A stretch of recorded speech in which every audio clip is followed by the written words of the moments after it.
Let us salute in proud gratitude the great host of the living who have brought us to victory. All right, so Easter's coming up, and because I work in a church, Easter is a big part of our calendar here and the world of churchy things. Either way, our graphic designer put together these cool graphics here. So there's a lot going on in this graphic. There's a lot of different little animating that digitally would be interesting. But here's the great thing. She made all of it practically by taking photos. Because it's practical, we get to do a fun little animation here. So we shot the photo the other day and it is still set up exactly how it was for the photo. That means we're gonna be able to hand animate stop motion. Funny story, I used to do that with Legos back in the day. It's all set up perfectly, pull everything out in reverse and then play it forward, overlay all the graphics on top of that. So it's a combination, both practical and digital. So this ought to be fun. Now, I'm gonna do all this work and it's probably not even gonna be used for anything other than just because I wanna do it. Try things, because you never know what actually works out for whatever. Now we have it all set up, ready to go. See, the photos are actually gonna be big. We're gonna take all these photos, frame it up. So that's one picture right there. Gotta do 50 photos for 2 seconds, 60 photos. I gotta take a lot of photos.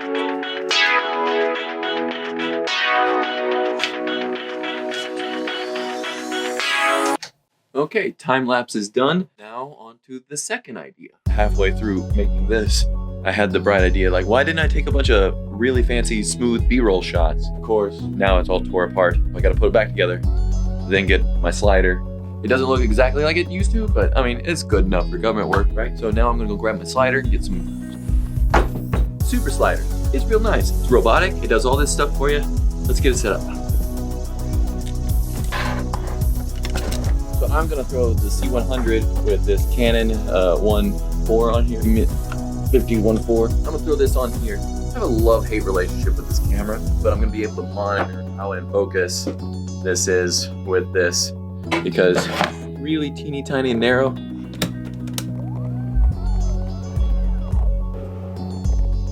Now that I got the camera set up, I'm gonna set up the slider, which is actually a lot more work than what you think it would be. There've been times when I've taken the robotic parts out of this, like the belt motors and the drive, just use it as a normal slider.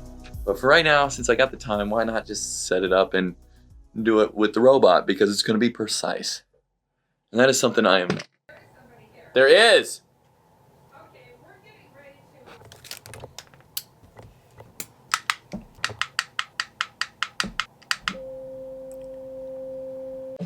Takes a little bit of work. Now, my biggest problem with this slider in particular is all the cabling that kind of dangles all over the place with it. This tends to get caught in the track here, so I gotta tape it all out of the way every time I use it, and that's annoying. I wish there was a clip or something that it would just hold it out of the way, but there's not, so I gotta tape this down. I'm actually gonna go ahead and tape down this HDMI cable so that I can monitor it remotely without having to worry about it also getting ran over. That works so well. So now what I'm going to have to do, move the things that I want into the shot here and let it just kind of pan back and forth, maybe do a couple different things.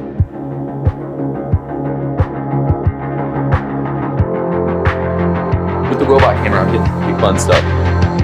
That's pretty awesome. Now I'm just gonna do this a few more times. Once I get the really good image of what I want to shoot figured out and kind of lined up and in focus, then I'll send the slider down and spin it several times over until I got something that I like. Might have something interesting come out of this, who knows? Okay, post and editing didn't here. While I was editing it, it kind of looked like I was flexing all the gear on you, and I want to make sure that you know that you don't need all that gear to do this kind of stuff. I used to do this work for churches whenever I only first bought my laptop, first bought a 60D, trying to figure out how to make things work. You don't need a slider. You can use something like this and just make that work. One of the things I really want to emphasize here is that being creative is more about problem solving than it is about having the right equipment. I'm going to do the same type of shots with maybe a $100 lens, a cheaper camera, and a skateboard.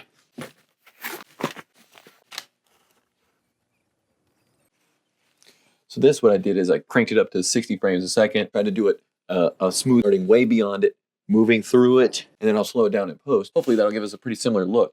And just kind of let you know that you don't need all this flexing gear. You can just come up with a way to do it with the things that you have just sitting around. Please don't fall off. Okay. edit on this is pretty straightforward. All you do is bring the photos into Lightroom, and then you take them, you edit it, then you apply that edit to all of them, then you bring that into Premiere, and then from Premiere, you drop them all into the timeline, put about 4 frames per photo. Not important, either way, then you lay your graphic over the top of that and animate it all together, and then there, now you got your title. So the point here is that you don't need a bunch of fancy tools or any of that stuff. All you need is an idea and then just chase that down. You don't need fancy sliders or high-end editing stuff. You could put all this together with pretty much any program out there. So yeah, that's how I made one of my projects. If you guys want me to do more videos like this, just let me know in the comments stuff. That has upheld us of suffering and peril. All over the world, with peace, we have come to the end of our tribulation. And the enemy who drove into war has been finally overcome. And let us salute in proud gratitude the great host of the living who have brought us to victory.